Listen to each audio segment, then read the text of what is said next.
नमस्कार मंडळी, पुन्हा एकदा नवीन रेसिपीमध्ये तुमचं मनापासून स्वागत आहे. आणि महाराष्ट्रामध्ये प्रत्येकाच्या घरामध्ये ही रेसिपी बनते आणि सरळ आणि सोपी सहजच कोणी पण बनवू शकतात. भन्नाट चवीची सोप्या पद्धतीची एकदम तुमच्यासोबत आज मी रेसिपी घेऊन आलेली आहे. आणि खायला माणसांत तर खूप चवदार आणि बनवायला एकदम सोपी, कोणी पण बनवू शकतात. वेळ न घालवता आपण रेसिपीला सुरुवात करूया. सर्वात प्रथम काय केलेले आहे, आता भरपूर प्रमाणामध्ये वांगे आलेले आहे मार्केटमध्ये. आपल्याला रेसिपी बनवताना काय करायचं आहे, अगोदर मोठे मोठेच घ्यायचे आहे आपल्याला वांगे.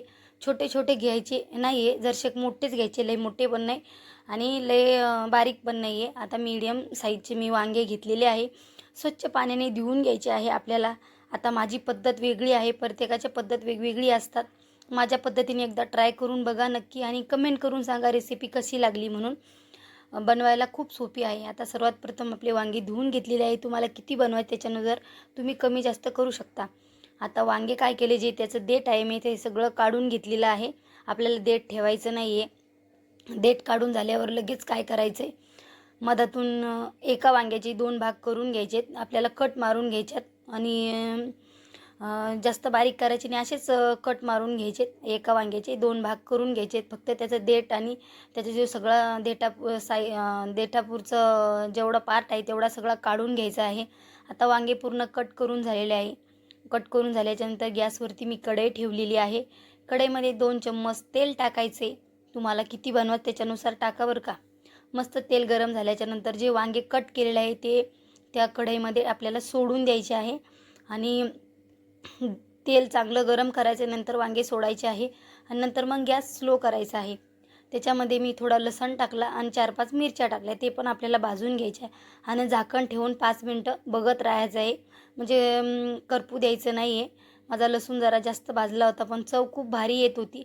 आलटून पलटून घ्यायचे सगळं, दोन्ही बाजूला आपल्याला व्यवस्थित फ्राय करून घ्यायचं आहे आपलं वांगं. मस्त म्हणजे सगळं व्यवस्थित झालं पाहिजे. 2 मिनटं बघत बघत राहायचं आहे झाकण काढून. आता परत 2 मिनटं ठेवते, झालं नव्हतं. आता झालेलं आहे व्यवस्थित. मस्त आपलं वांगं शिजलेलं आहे. मस्त फ्राय 2 मिनटं 2 मिनटात होते, जास्त वेळ लागत नाही. आता फ्राय केलेलं वांगं काय करायचं आहे, सगळं मिरच्या सगळं घेतलं आणि एका खलबत्त्यामध्ये टाकलं.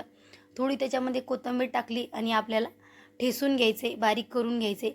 आणि लगेच बारीक होते, जास्त वेळ पण लागत नाही. मिरच्या पण भरपूर तळलेल्या आहे, आपल्या लसण पण तळलेलं आहे आणि वांगे पण व्यवस्थित तळलेले आहे. पूर्ण आबडधोबड मिक्स करून घ्यायचं आहे, म्हणजे फक्त एकजीव होण्यासाठी आबडधोबड हे करायचं आहे. तुमच्याकडे जर मॅशर असेल तर तुम्ही कढईमध्ये मॅशरनं पण बारीक करू शकता. आता आपलं वांगं पण बारीक झालेलं आहे. आता त्याच कढईमध्ये काय केलेलं आहे, 1 चम्मच तेल टाकलं. मस्त तेल गरम झाल्याच्यानंतर बारीक चिरेला जिरे टाकले 1 चम्मच. मस्त जिरे तडतडल्याच्यानंतर मी एक बारीक चिरेला कांदा त्याच्यामध्ये लांब मस्त कापलेला, बारीक नाही कापलेला, मस्त फ्राय करून घ्यायचा आहे व्यवस्थित. खायला खूप चव लागते अशा प्रकारे जर टाकलं तर. आता मिरची ॲड केलेली आहे. थोडंच मी लाल तिखट टाकते त्याच्यामध्ये आणि थोडी हळद टाकते. मसाले तुम्हाला काय टाकायचे त्याच्यानुसार टाकू शकता, पण असं बनवलं सिंपल आणि साधं तर चवीला भन्नाट चव लागते. त्याच्यामुळं मी मसाले जास्त ॲड केलेले नाही आहे. फक्त लाल तिखट टाकलं थोडं आणि हळद टाकली आणि थोडी कोथिंबीर टाकली. मस्त तेलामध्ये व्यवस्थित मसाले आपले परतून घ्यायचे आहे.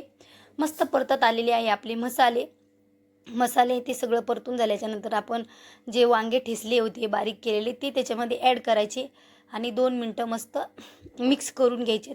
आणि गॅस मिडियमच ठेवायचा, जास्त फास्ट करायचा नाही आहे. मस्त आपलं सगळं तळून झालेलं आहे. तर मग थोडं चवीप्रमाणे मीठ टाकलं आणि लगेच मिक्स करून घेतलं. जास्त वेळ लागू द्यायचा नाही, मीडियम गॅसवरतीच करायचं आहे. थोडं चवीप्रमाणे मीठ टाकायचं, पूर्ण व्यवस्थित मिक्स करून घ्यायचे आणि लग्गे बनते. जास्त वेळ पण लागत नाही आहे, पटकन होते, झंझट पण नाही आहे जास्त. ही रेसिपी खायला खूप चवदार लागते, नक्की एकदा ट्राय करा. 2 मिनटं मिक्स करून घेतले. बारीक चिरलेली कोथिंबीर ॲड करायची आणि परत 2च मिनटं परतून घ्यायचे. लगेच आपली रेसिपी तयार झालेली आहे. चला मग भाकरीसोबत मस्त दणकावून खायची आणि आवडलं तर एक नक्की लाईक करून जायचे. भेटूया अशा दुसऱ्या रेसिपीमध्ये. माझ्या रेसिपी भन्नाट चवीची असतात आणि बनवायला खूप सोप्या आहे, सहजच कोणी पण बनवू शकतात. चला मग आपलं भरीत 2 मिनटं मस्त परतून घ्यायचं व्यवस्थित आणि म्हटलं थोडं तेल सुटेपर्यंत 2 मिनटं परतून घेऊया. बघू शकता भन्नाट चवीचं आपलं मस्त वांग्यापासून झणझणीत भरीत रेडी झाले. बाय.